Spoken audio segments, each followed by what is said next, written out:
Hey there, YouTube. Yeah, in my recent video, we were going to talk about the Minish cap, so let's go ahead and get that started. Now, there is one thing that I never got out of all these items, and that'd be the light bow. What I read is that you can charge these arrows, and they'll do some good damage with light arrows. That's about all I read. Okay, anyways, yeah, and I never got it because I was too late. And what you want to do, best time to get it is after you beat the first temple by fusing a kinstone and going up, and like once you have the gust jar, you could like suck in this ghost that's hovering this one guy, which is making him ill. And if you defeat the wind temple before you do this, you're never gonna get the chance to get that. Alright, anyways, yeah, this is the bow and arrow and does what it always does. Mole mitts, which you can dig in soft dirt, really helpful for a certain dungeon. Grip ring, which lets you climb mountainsides, which you really need to get to a second dungeon. And the flippers lets you swim. You are going to need that, especially when you can turn into a Picori, you'll just drown in water. Once you have the flippers, you can swim. Rockscape, need that for the last dungeon. Yeah, basically you can jump up and like fly for about 3 seconds and hit the ground, like fall back down to the ground, or wherever you jumped off of. And that like what the Rockscape does in this applies for all the other rock capes in the game. Jabbernut, that's like the first thing you get besides your sword and shield. Yeah, basically you can talk to Corey with this thing. It's really helpful. There's bombs, it does what it always does, and remote bombs, which is awesome. Favorite weapon. Yeah, no, wait, my favorite weapon is the Rockscape, but, you know, the second, and Magical Boomerang's third. Basically, this, you can, like, you can plant that bomb, and whenever you want, just hit the button again, and it'll go off whenever you like. Stop time. Pegasus Boots, run fast as wind.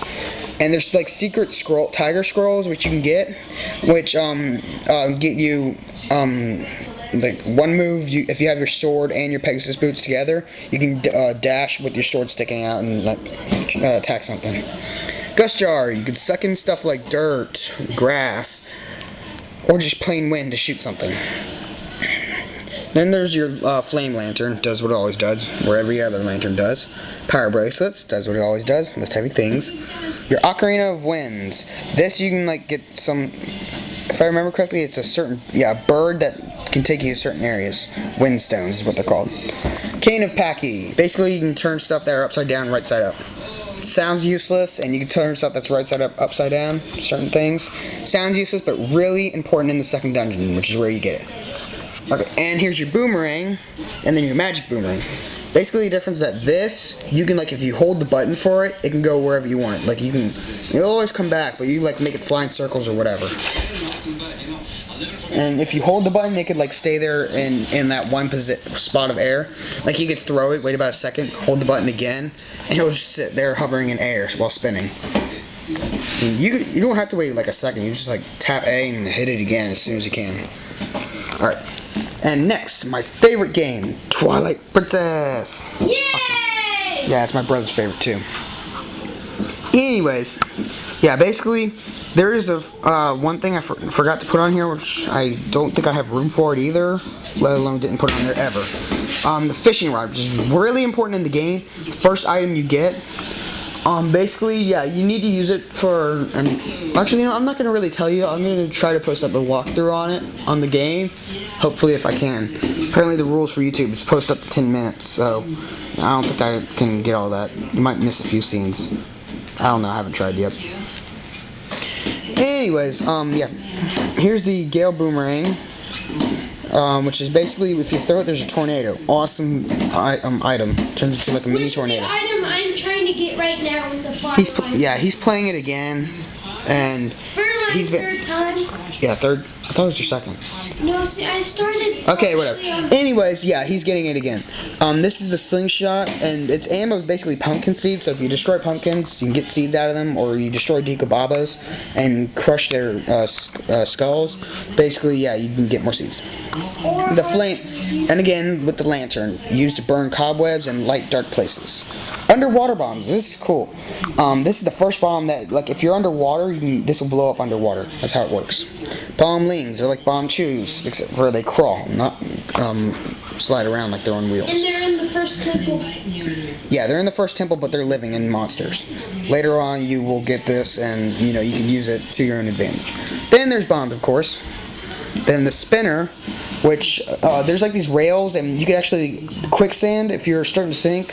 Really, you can't really use it, but like before you step on the quicksand, use that, and you can like glide right over it.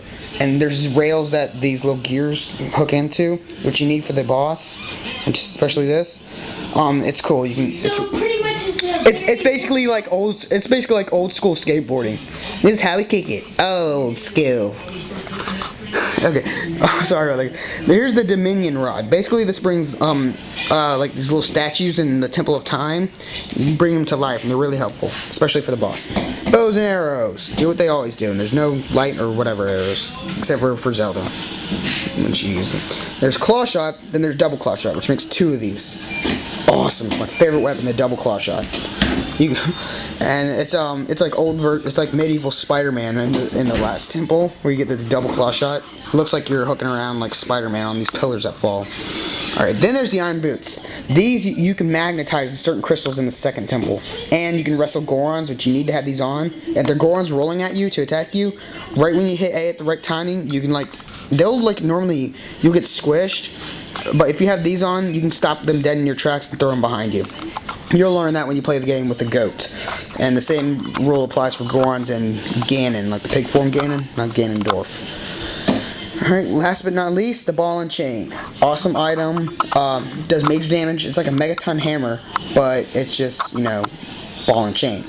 You can like crush ice walls and all that stuff. Even ice monsters with it. It's a cool weapon. And that's about it. I really didn't forget anything else. Okay. Yeah. Here's you know what?